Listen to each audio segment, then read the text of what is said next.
Hi, my name is Maria Clark, and I am the Executive Director of North, the Non-Resident Tax Help Group. And I'm here to talk to you today about partnering with North to help provide free tax help for international students. So, a little bit about North. We are a nonprofit whose mission is to provide tax services and tax education to those who are or were non-resident aliens. Generally, this means FJ, or Q visa holders, though we do also support U.S. citizens and permanent residents. We operate a series of VITA tax clinics that are free and provide software, tools, guide, and assistance by IRS trained and certified volunteers to help people file both their federal and state income taxes. To expand our reach and services, we partner with organizations that bring those visa holders here to the United States, and we make filing taxes professional, simple, and free for this population. We're founded back in 2019. Here's a little bit of my background as well. I've been a tax volunteer now for 18 years. Looking at last year, just to kind of give you a feel for our organization's scope and reach, we helped just over 3,000 students, scholars, teachers, etc., file their taxes, getting over $1.75 million in federal tax refunds. We supported about 5,000 members with support, lead a national coalition of organizations to support these students, including the University of Minnesota campuses, Lehigh, App State, University of Maryland, Baltimore County, Washington State University, and then just general individuals in 36 states, 18 countries, and 250 organizations. So as we think about this population, there are definitely some challenges to working with the international students and scholars.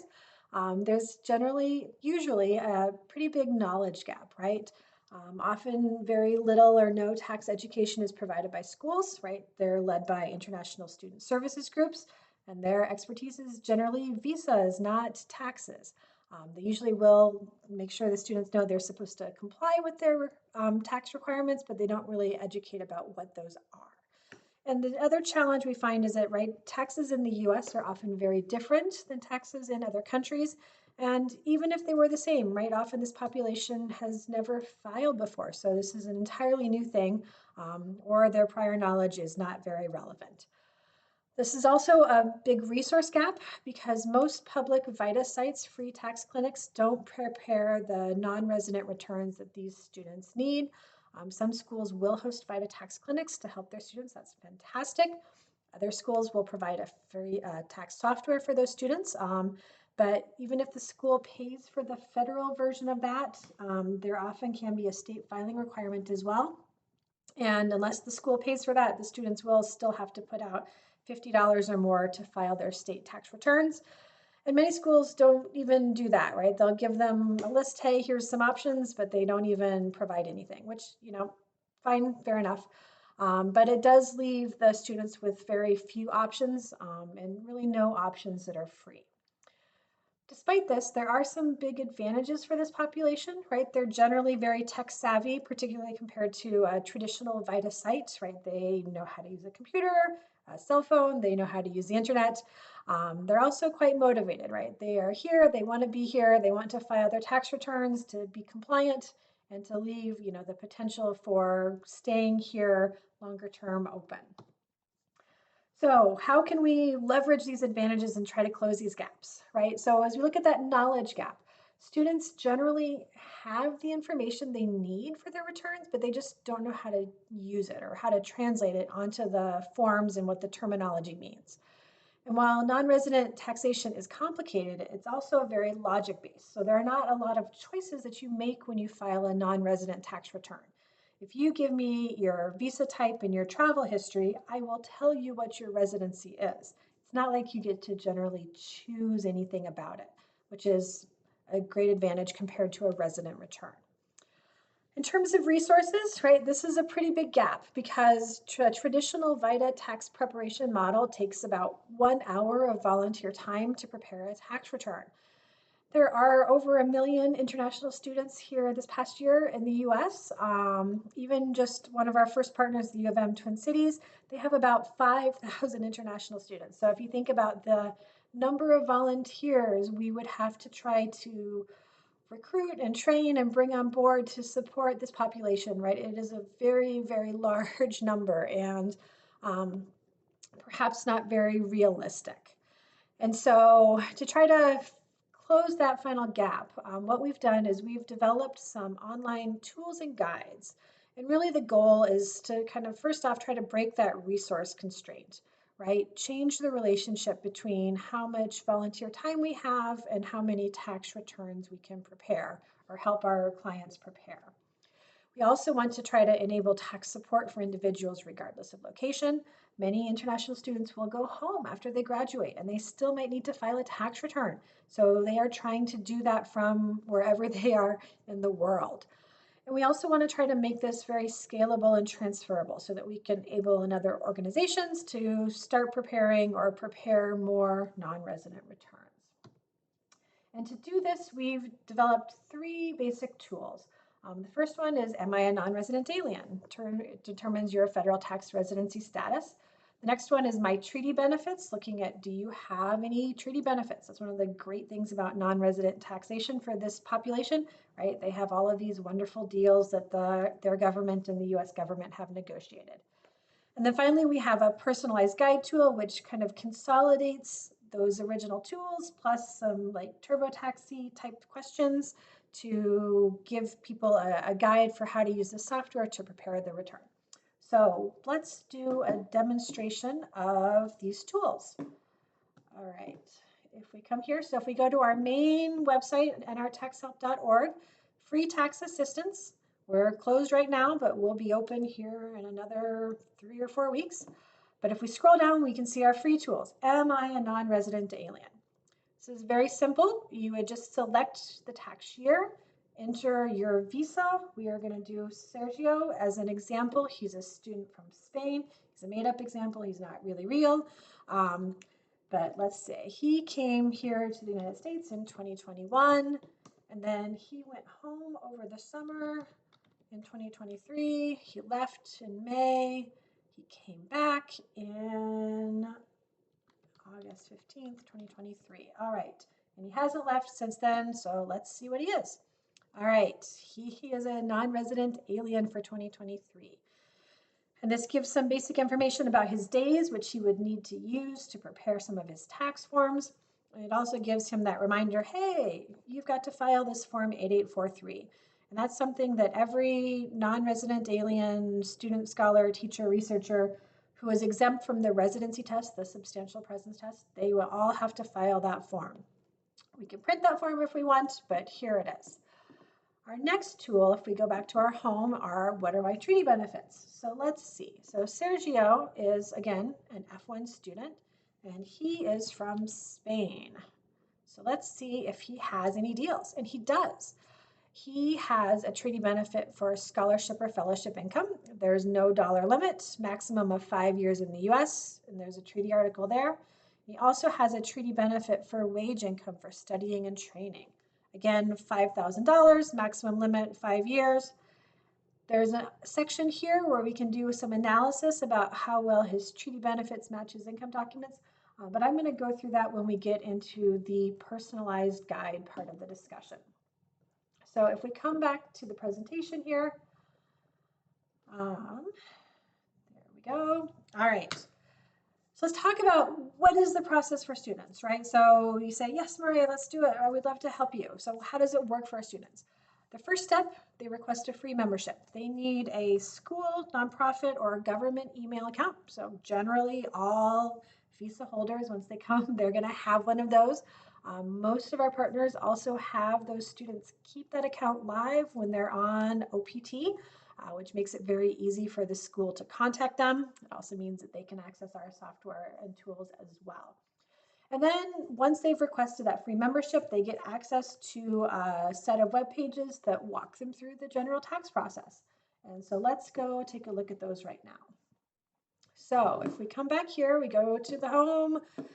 Up in the right-hand corner, there is a Your Account button. If you click on this, I have all of them, but our students would have just the one for their particular school. This one here is the start of the 2024 member pages for the NRVTAP or University of Minnesota Twin Cities program. Here's our homepage. It kind of says, you know, congratulations, welcome. It talks about all of the support that we provide. Next, they can go to the Learn page. This is great if this is their first time, they're not really sure about that. We've got a link to our tools, we've got travel history, and then we've got a tax orientation that kind of walks them through the basics of what is residency, what is income, all of that kind of good stuff. So if this is their first time, this really gives them their general information about how to file taxes, why you need to do it, what does that mean. Getting ready is the next step from there. Basically, get all of your income documents, confirm that your return is in scope, right? All of these forms can be very confusing, even for somebody that's got a lot of practice at taxes. So we talk about what they are, who might receive them. If you are a partner with us, you would have your own set of these pages. And so we can update this to say things like, to get your W-2, you need to go to Banner and employee pay history or wherever it is in your system. And how do they get their 1042-S documents or anything like that? Unfortunately, I wish we could help everybody. We can't. And some things are not in scope for us. Some of that is based on the software or the IRS program limits. Other things are based on just our organization and what we can and can't do. So there is an income limit. This year it's actually going to be 84,000 rather than 79,000. We're increasing the states that we support. The software will do them all, and in a lot of these things, right? The software will handle it, but we just won't be able to provide one-on-one support for them for those things. We also don't do amended returns, and we don't do prior year returns, though we do provide some guidance and some links to another site that can occasionally help them out as well. Once they've found their stuff, they are ready to kind of get started. And this is where the process is very similar. For non-residents, they create their guide. For residents, the guide is essentially built into the software. That's why they don't need any extra help. But for non-residents, they do need some. And we have an 8843 only option as well for those people that don't have any income, but still need to file that form. So here we are. We're going to create a personalized guide. We're going to still do Sergio and his information. So for Sergio, he would come here. I'm going to start my guide interview. We're going to start with the question that I wish every software did, which is, are you a citizen? And Sergio is not. He is from Spain, so we'll select Spain. He's a citizen of Spain. He is a tax resident of Spain as well. That's where he lived before he came to the US. Generally, those are the same, but not always. Totally fine, whatever it is. And if everybody or anybody has any questions, they're always welcome to email us as they go through this process. All right, we're going to enter Sergio's visa information. I am going to be lazy and I'm going to only do a 2022 date rather than entering all of his dates, but he would want to enter those real dates in his tax when he's filling this out for real. All right, was he married or not? Because that affects his taxes and it affects how he needs to fill out those forms. He does have a social security number. We're going to say no here right now, and we're going to say no US income because this gets you into the, hey, I only need to fill out a form 8843. And so we can enter some information here. I'll enter my name. We can say my address in Spain, right? Because we said he was a tax resident of Spain, home in Spain, home in the US.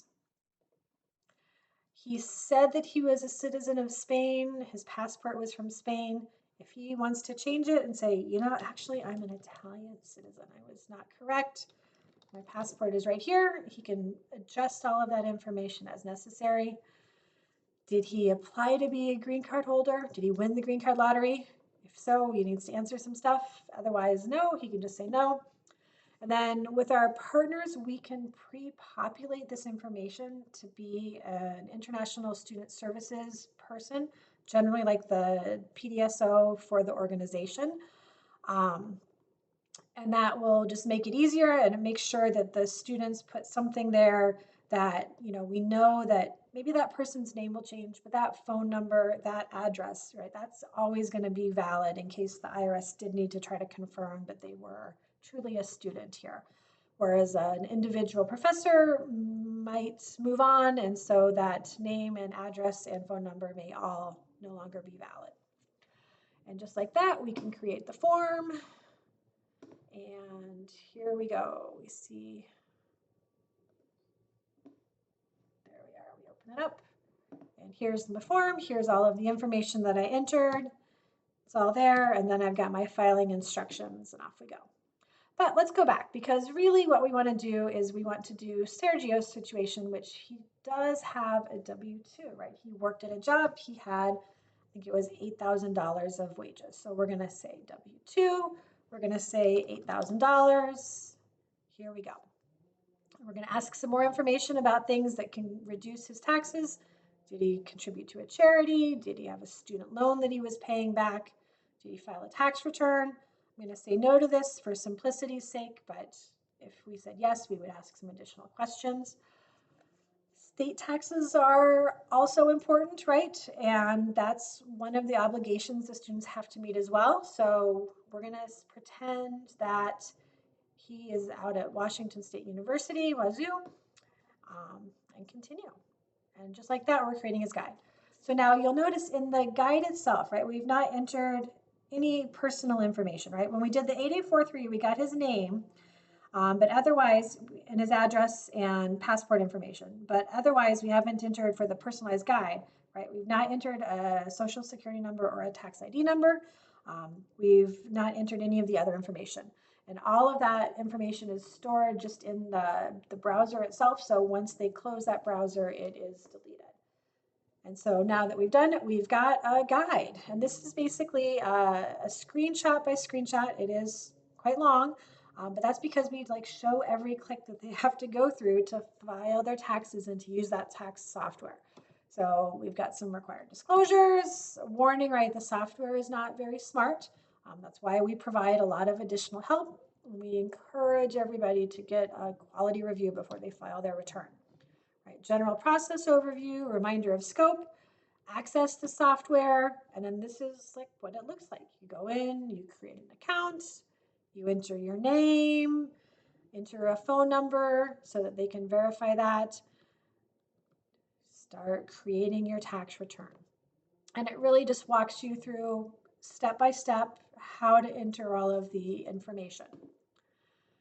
So that is that, and that is that. So that's preparing the tax return. So that guide would walk you all the way through filling out all of the information about your W-2, filling out the information on your forms, your personal information. It's got the information about the treaties. It does the counting of the days to fill out your 8843 and other schedules. And it walks you through all the way through e-filing your return and getting it submitted to the IRS and to the state tax authorities. And if you need help, right, if you get somewhere and you get stuck, that's kind of the other big thing that we provide is the help and the support. So if we come back here to our main page, we go to get help, right? So we kind of our first level of support or first kind of triage is email. You'll also notice we've got a little thing right here so they can also do chat email support on the website as well. We answer a lot of emails. You can actually get through a surprising amount of questions that way, which is fantastic. It's also really can be really effective if they get their return rejected when they try to e-file. We can help them work through that. We also have appointment-based support. We have office hours support, which is a 20-minute one-on-one appointment. We can also do tax clinic support as well. When we have volunteers to support that, we can do in-person clinics, we can do remote clinics. And if we have in-person, we can do appointment-based as well as walk-in.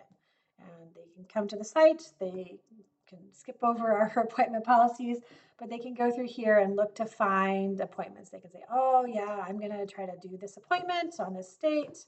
Yep, I'll sign up here. They have to put their email in. They can put a phone number in if they want to. They will get lots of reminders about when they should be doing things, getting their income documents, starting the tax return process before they come to the tax clinic. And then they let us know about what their tax residency is, because that way we can make sure that our volunteers, we have volunteers that are trained in that to support them at their appointments. All right, so that's kind of what the process looks like from the student side.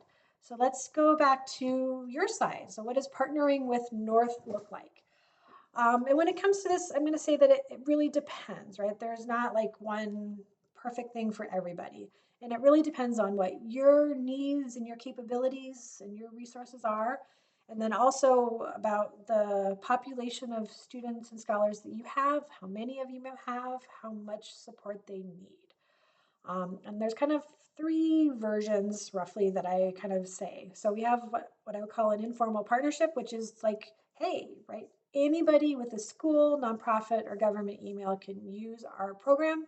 So just say, send them the link, send them the website. We provide marketing materials. They get free software, tools, email, office hour appointments. Go for it. It's very low commitment on your part. Essentially, there's no commitment at all. It's just a resource that you can advertise to them to take advantage of if they want to. We do have kind of like a formal partnership light version. So once you start having a larger number of students, usually we'll say like 75 or more, something like that, students, it's nice to try to have like an official partnership. Um, Really, what that means is that we'll have a unique site for your location.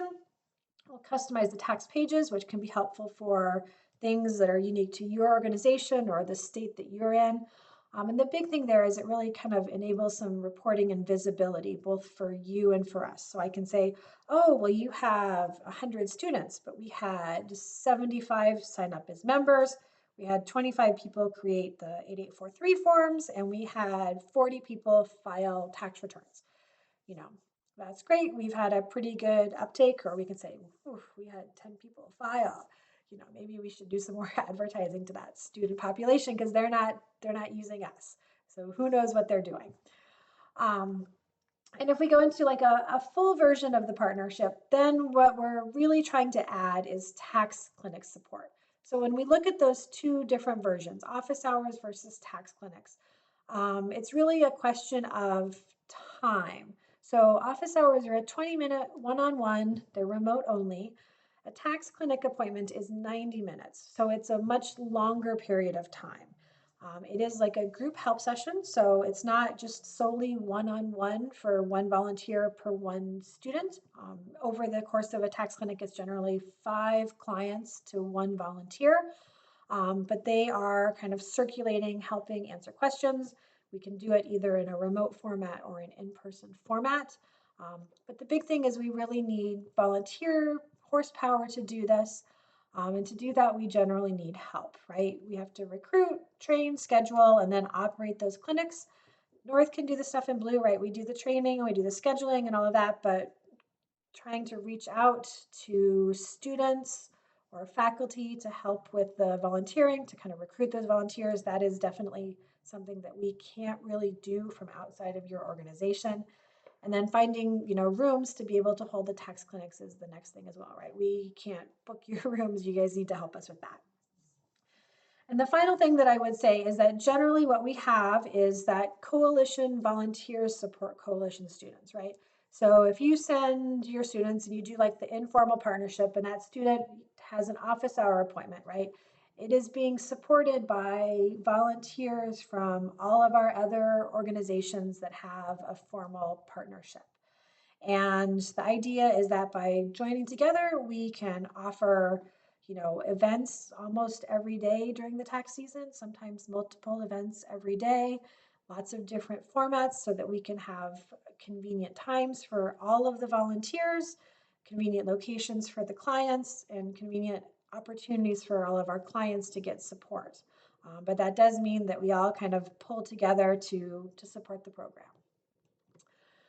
So as we look at volunteering, basically recruit, we usually do that in September, October, train November through February, and then volunteer February through April. So we are kind of midway through the training right now.